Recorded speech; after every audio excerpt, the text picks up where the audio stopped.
Well, hello, hello, hello, and welcome to Soul Tech with Cynthia. I'm so glad you guys are joining us today. I am very excited about today's conversation because, as most of you know, I worked with. There's not many famous journalists that I haven't worked with over the years, and media has always been a big part of my journey, and it was as it is for all of us now with the changes in media in recent years.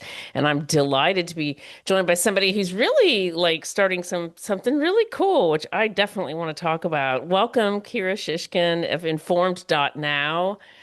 Congratulations on your incredible company. What timing you have.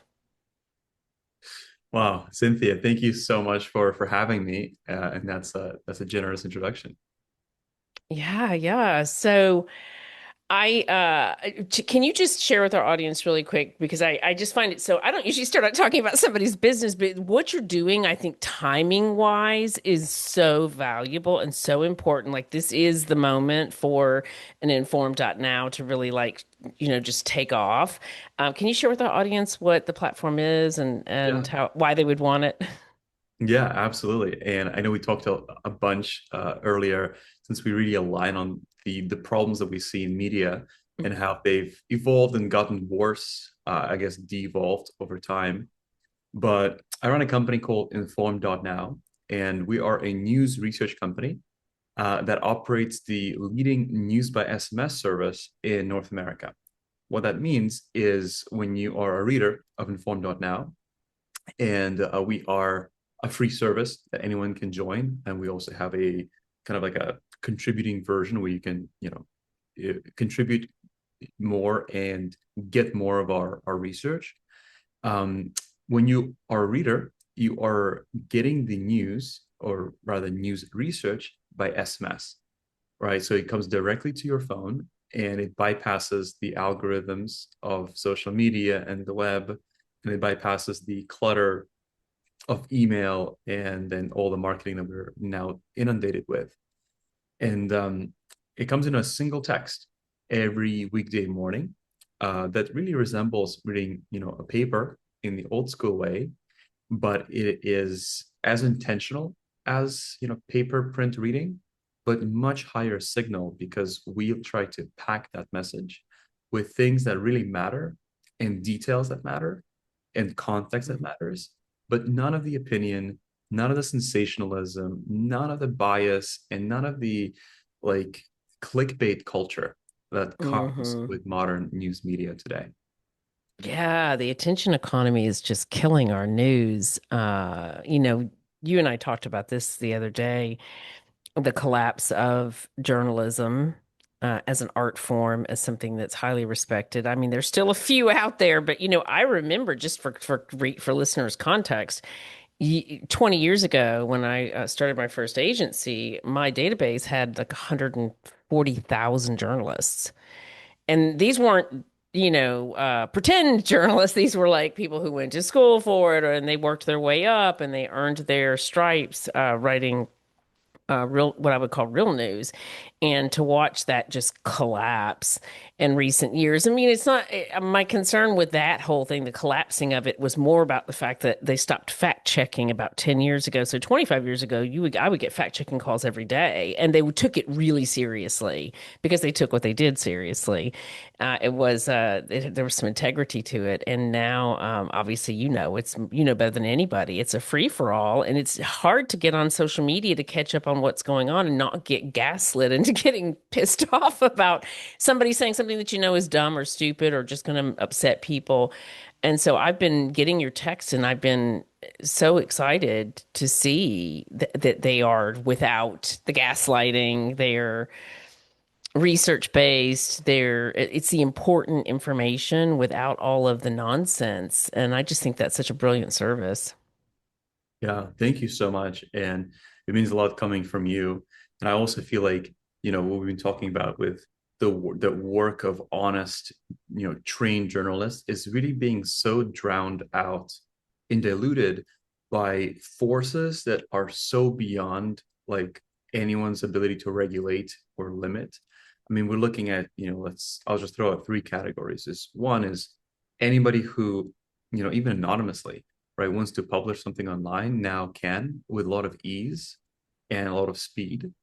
and it can get picked up and distributed by the algorithms that govern the web, as if it's the same level of credibility as someone who spent 20 years researching, investigating an issue, writing a story, writing an investigation that is really insightful, right? So there's that level of like barrier to entry has been lowered to none, and it's allowing a lot of slop, right? We have this concept of Yeah. AI slop, but I think we also shouldn't forget there's human slop, right? So there's the Yeah. human slop when it comes to bad content, right? I already name dropped AI, but I think it goes without saying the ability to for agentic AI, but also for AI in the hands of other people, to publish stories and publish noise at the speed that no human, no fact checker, and no regulating or responsible body can really control. The amount, the power to create noise, anyone can wield. And right with the human slop, like bad quality writing online, with AI slop that like amplifies and creates its own new problem. And I think the third is probably the algorithms, right, of social media, whether that's LinkedIn or whether that's Reddit, whether it's Instagram or whether it's TikTok, right? We have algorithms that underlie our biggest apps, biggest platform experience of our lives, that explicitly do not reward accuracy. They reward Yeah. sensationalism. And so everything that you do, right, is now being evaluated on how sensational, how strong is the hook, how catchy is it. It is not evaluated on base, is it factual, is it accurate? And this is not new. This has been happening for quite a few years, where we've transitioned into this like clickbait culture that permeates everything we do across media, in news media, in social media, just in everyday life. And it's gotten to a point where I think it's time we talk about it, and it's time we bring attention and say, like, hey, the things that used to inform us, that used to be insightful, are now triggering and provoking and entertaining us instead of Hmm. informing us. And that's a huge Yeah. risk. It's a huge problem. I mean, I talk a lot about, I have a foundation called the Soltech Foundation, which is about preparing people to thrive in the age of AI, given the rapid fire change that's coming, which a lot of people really don't understand. Humanity's just not accustomed to that rapid fire change. And all the systems will be changing that they're used to. And that's just a recipe for disaster, particularly when you combine it with a constant feed of nonsense. I even just today, I found myself getting annoyed because how much of the content that was coming across, and I'm careful about what I engage with, but how much of the content I was coming across was gaslit.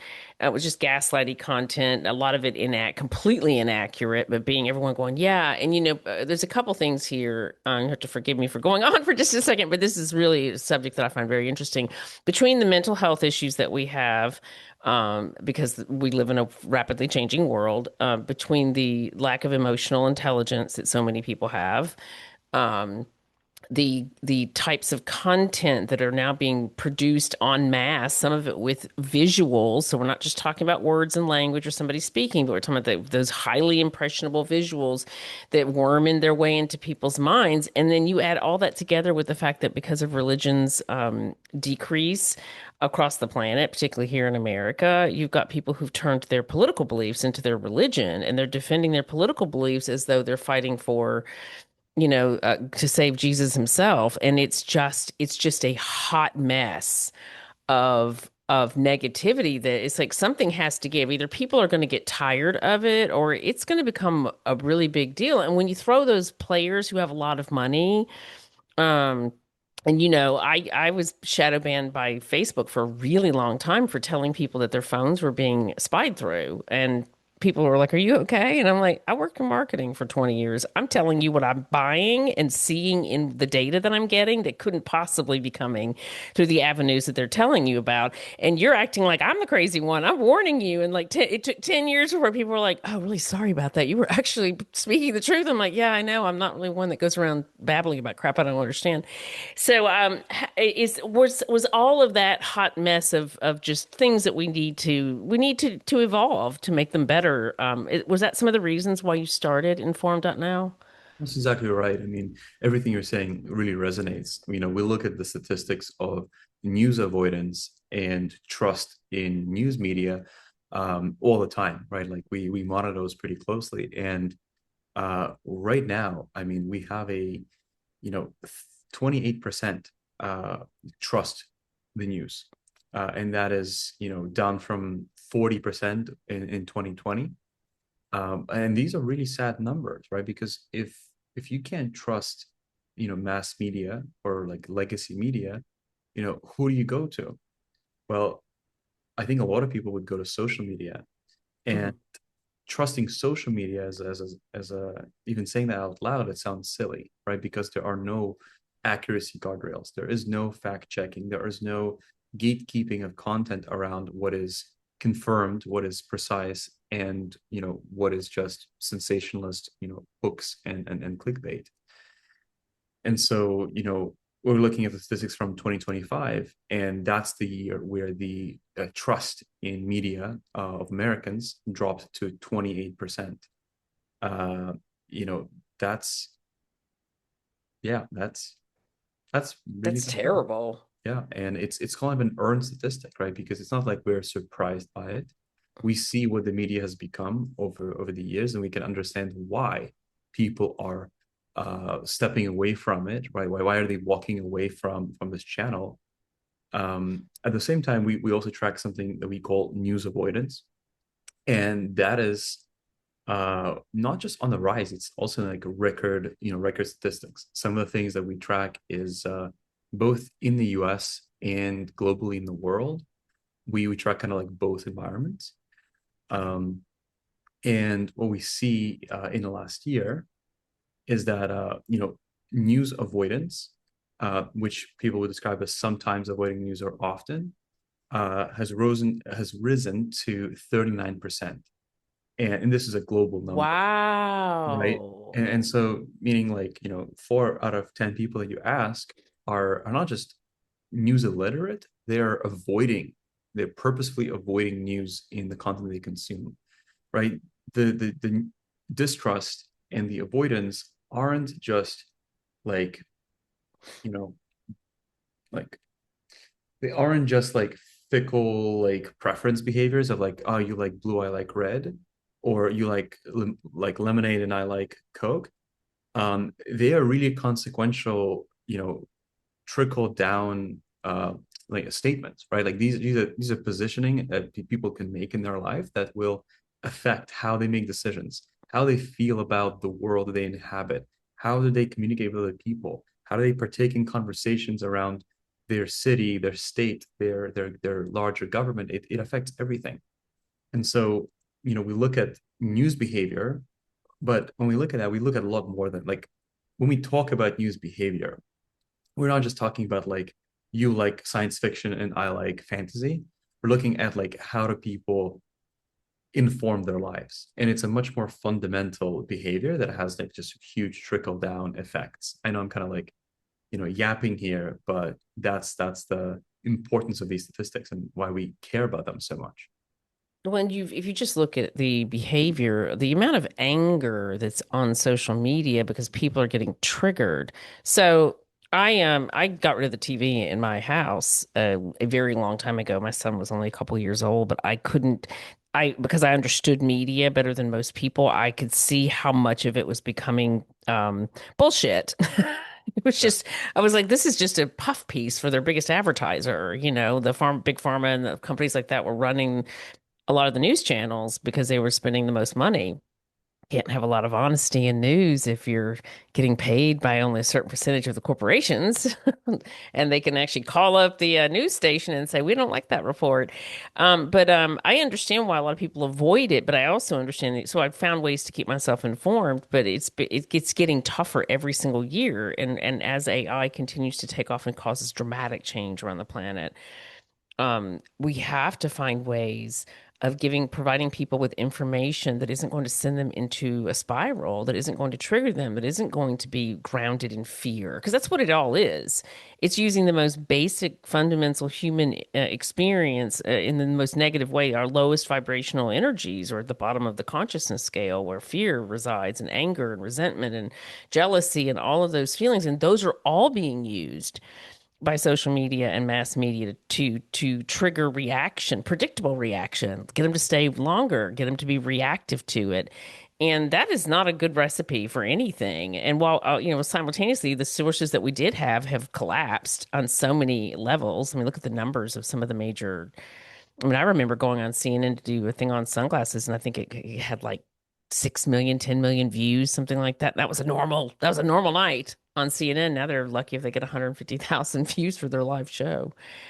Um, so Yeah, you take what you're doing really seriously. I find it interesting that you've combined research with the inform.now, because obviously, well, that's journalism at its core. Is truth, in fact, found in through looking things up. yeah, yeah. How do you We guys want to, generate your news? Could you mind sharing yeah, a of little course. bit, a peek into that? Of course. And I think, I'll answer by starting with, what we think is research versus storytelling is everything. So much of the news media, news literature has become about sensationalizing, increasing volume, and dramatizing, right? Sensationalism, both in the headline, but also in the actual content of the article, where they're telling stories, right? They're telling stories because they're easier to understand for people. They kind of flow better. But ultimately, every time you have a story, you share perspective, right? And you share a paradigm through which you're suggesting implicitly or sometimes explicitly how a reader should interpret this news item. And when we think about the research skill set, we think about how do we avoid doing that the best we can? How do we neutralize our word choice? How do we pick the words that do not carry any form of charge, right? Positive or negative? How do we make the news so concise? And we do this to like not just to the sentence, but not even to the word, but to the letter and to the character. How do we ensure that we can express the meaning of the story in the least, like, words is not in the right word, in the least characters possible, right? And so it's the concision, it's the neutralization of the writing, and it is the inclusion of statistics that can be measured, right? So if something is, you know happening and there could be this is too much or this is too little, we will always quantify it to the best that we can. We will always time it. We will always compare it to the previous year or the previous period, right? And where another sensationalism, yellow journalist would say, this is a terrible decline, this is terrible, we'll just say, here is what it is, and here's how it compares to last year. It kind of compares to 10 years ago. That's right. The reader can make up their own mind whether this is too much or too little, too good or too bad. We focus on giving folks the ingredients to make up their own mind. And the research skill set that we look for and that we train on the team is called OSINT, which is open source intelligence, and it's the framework of both. It's a package of both techniques and standards that the CIA and the FBI have developed decades ago, and is the way that the agency triangulates publicly available information to get to things that they can trust, things that they can consider reliable. So we take that skill set and we apply them to primary sources across the news landscape. So we're looking at central banks, Supreme Court, Congress, Senate, any kind of local, municipal, state government, central banks. And we do that not just for the US, but also all around the world, right? So we do that with every country around the world. We look at researchers, we look at, large scale surveys. We look at, any agency of a government, some the Bureau of Economic Analysis, Census Bureau, Bureau of Employment Statistics. We look all across all the countries to identifying these prime moving events where, like, if inflation changes, unemployment changes, White House says something, if the UK says something, we're not going to get that from pundits. We're going to get that directly from the horse's mouth and interpret that and preserve the factuality of it and cite, direct quotes, direct statistics to the exact, element. We're going to do it with that level of scrutiny and clarity. And that's, what I think of as research, in our case, Hmm. news research. That's the skill set we bring to the industry and that we contribute and give to our reader. And that's like, I guess, a bit of a preview as to how we do it. That is really interesting. I love that you brought up because I was thinking when I was looking at it, I was like, "Oh, this reminds me of an intelligence report where they put the hyperbole in a separate section." They're like, we will tell you that part too, but let's get you through the things that we actually know." It reminded me of that when I got it. Super interesting. So when did you start the company? I'm thinking of it as a movement now. I've already moved on beyond company. It's like it's a movement. It is a movement, and it's a news minimalist revolution. And I appreciate you calling it that. And we're in our second year of our movement. Wow. That's amazing. I'm so proud of you. I know you're like she's acting like she's my mom. I'm old enough to be your mom, but I am because to see someone going after such an important part of communication and information, you know, it's really it's nice to see. It's refreshing because I see so many people chasing. Like I get a little irritated, and I can be smart. I can be a smart ass when if you say, listen to the show often. But I'm Gen X, and my sword is bloody, and I get tired of hearing the same excuses for why things aren't changing. Um, Yeah. but you're really going after something that's so important, the decision making ability and we need calm. We need to move towards that and away from the other because the attention economy, I'm just watching what it's doing. So I created influencer marketing. I don't know if we talked about that. Influencer marketing, brand communications, and personal branding are all three areas that I founded 20 years ago, 10 years ago. And I thought I was helping. When I did influencer marketing, I was like, this is such a cool idea. We were telling people about it for years, and they were like, oh, I don't know if that's ever going to work. I'm like, no, you don't understand. When I would do events and I invited the artists and the singers and the real cool, the truly cool people that were like developed in just a unique way, whatever that was. To whatever I was doing, a party, an opening, whatever, the place would just blow up. And that was what was my first lesson with that is I was like, this isn't about famous people. This is about the people that show other people what they should be doing.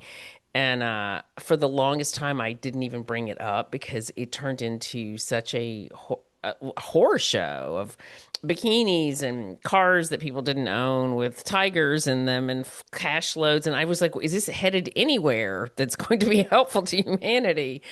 And Of course, it has tilted back a little bit, but I'm not sure if it's better because the competition has gone through the roof, and that's causing people to just do and say just about anything for the clicks and the engagement. Um, it's interesting. Have you had any kind of funny moments where in this journey? It's been 2 years. Like, is it a moment where you realized that you'd hit a level, like a next level? Well, there, huh, I don't know why I'm blanking on this, but there are so many little moments that were very reassuring. And one just actually happened this morning. This was something that I really didn't expect.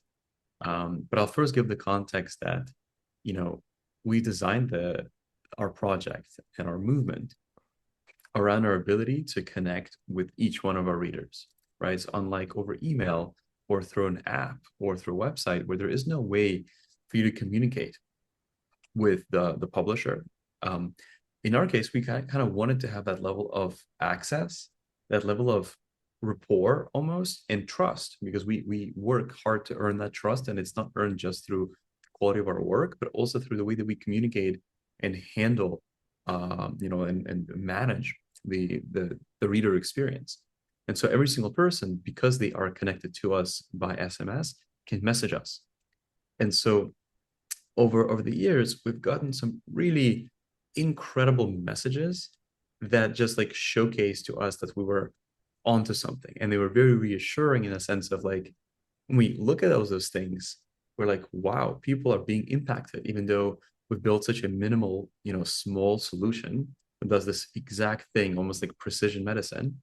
And yet it's having an impact on people that we couldn't have anticipated.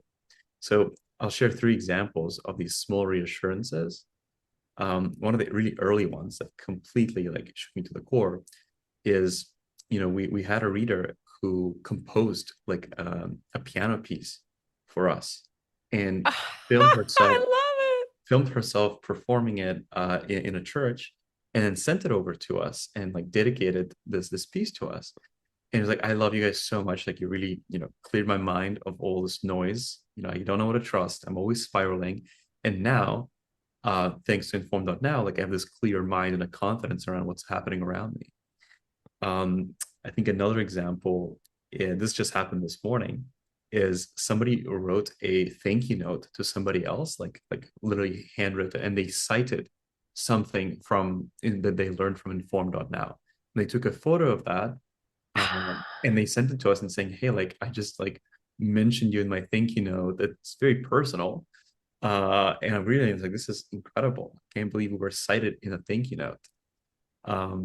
And I'll just share these two examples. Yeah, I love what wonderful examples. And that's the truly, I think really you're right. Your move to go towards those beautifully almost intimate moments of, all right, this is working and people are embracing it. But I'm pretty sure I've seen you in USA Today, I think it was.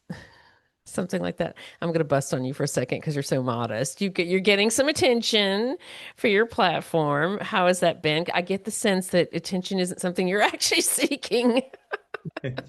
Yeah, it's weird because before starting this company, I've had experience building other companies, and they weren't really about like attention grabbing so much. They were much more, they were much more not traditional, but like you knew who your audience was, and they were also not consumer companies. So the way that you would get attention was a lot more direct, a lot more like outreach based, and the markets were smaller. And here we are essentially serving all of North America, and we're serving everyday people.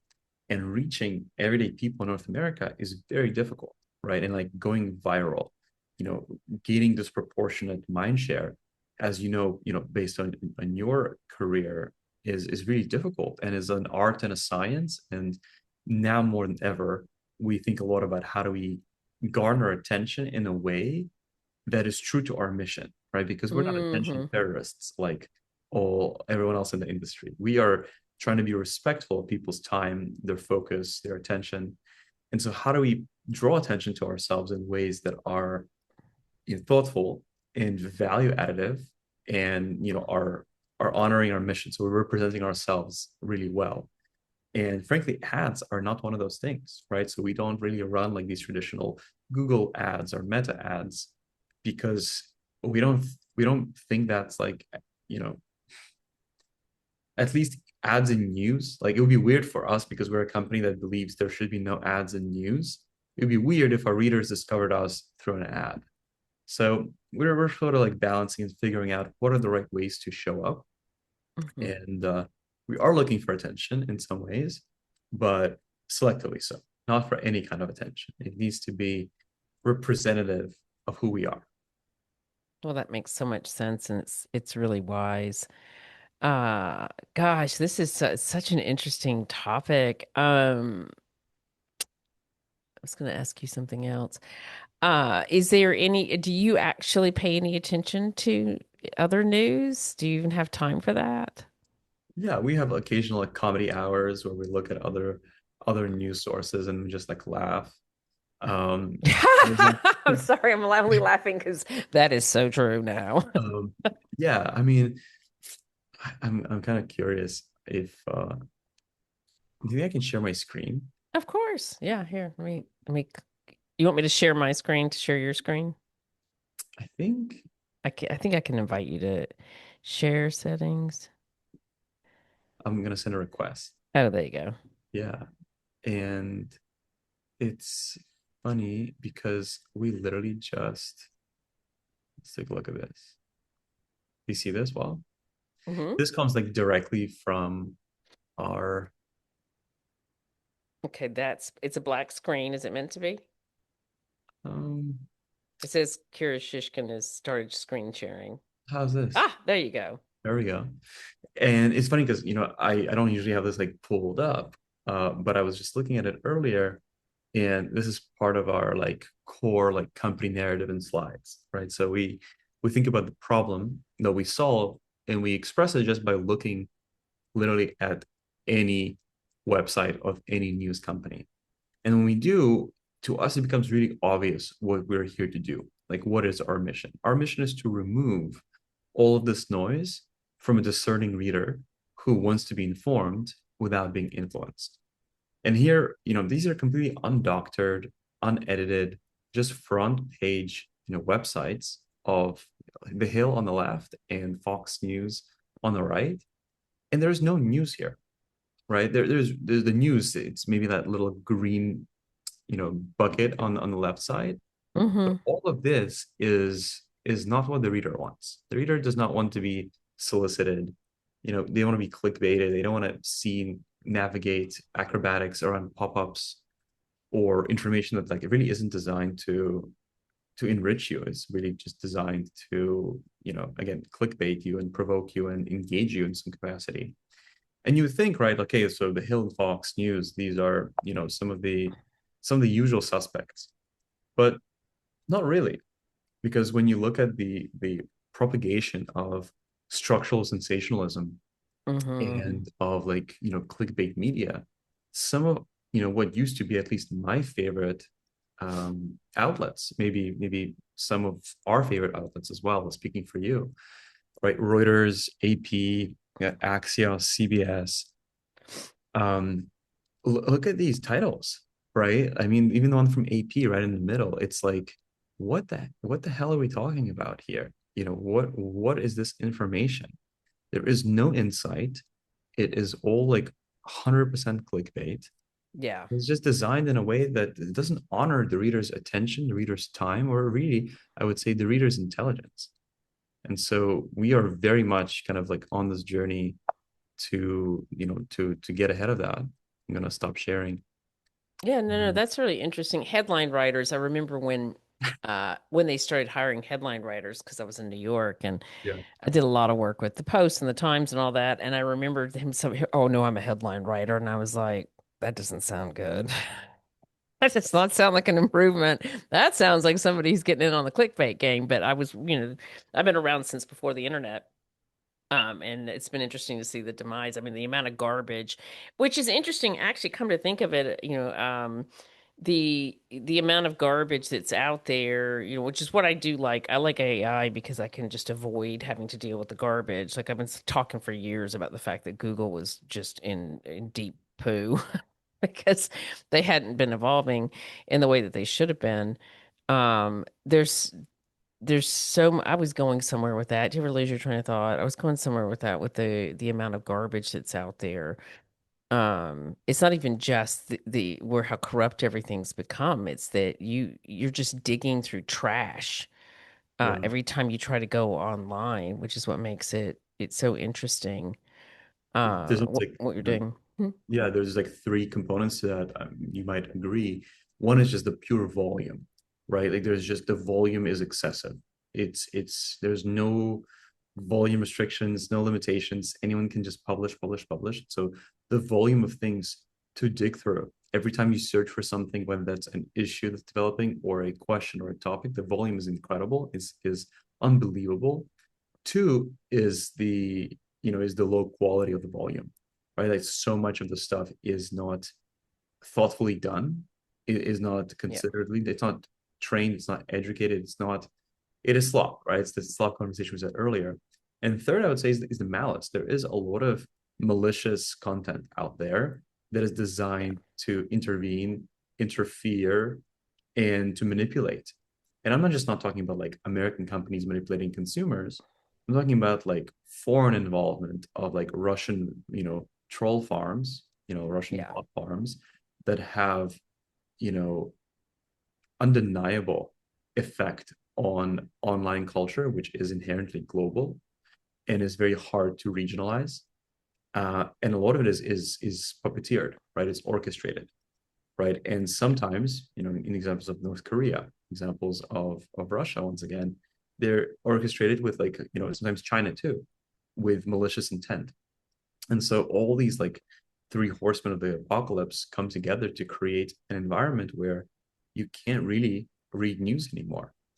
And Mm-mm. I think what you're saying with, how it's impossible, especially with the rise of AI, is I think in the next couple of years, and it might be sooner, it's going to be impossible to read news or really to read anything without your own personal AI filter or AI guard. And thinking of that future, I think in some capacity we are creating, well ahead of our time, creating that guard for people in the topic space of insightful, impactful news. We're creating a guard of you protected from the noise that's out there. So it's so well timed. So where do you see things in the next couple of years? You just keep growing, just keep getting the word out. Yeah, I feel like a lot of people ask, like, what are we going to build next? What is the next feature?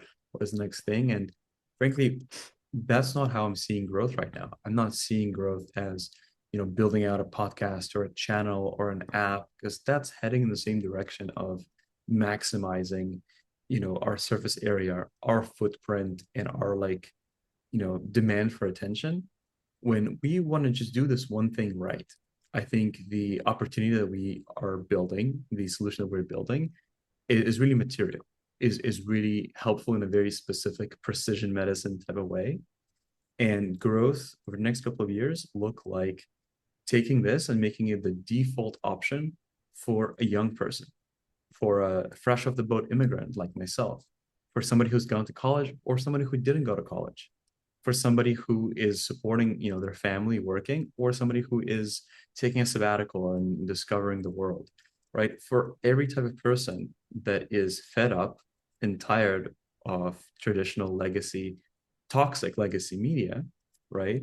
We want to become the default alternative, that we exist and they should be aware of us and they should use us because we, unlike others, are designed only to serve the reader.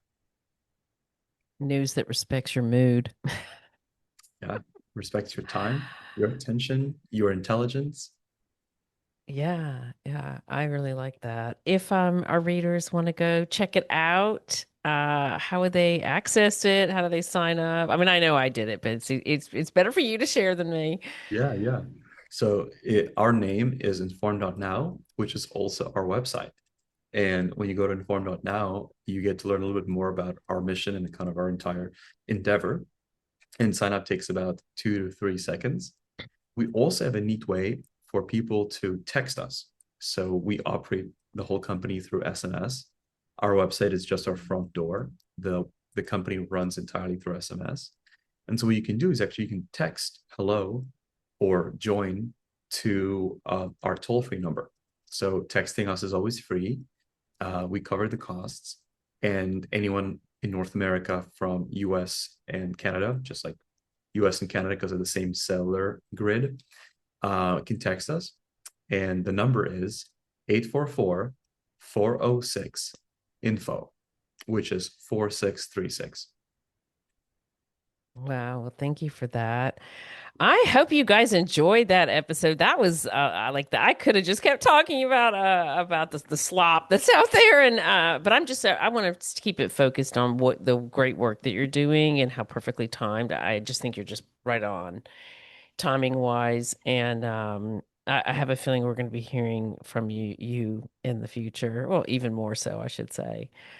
Got my eye on you. I see a star like sparkling in the sky. Anyway, thank you so much, Kira, for joining me today. Yeah. Thanks, Mom. That was awesome. You're welcome. I do have a 19-year-old.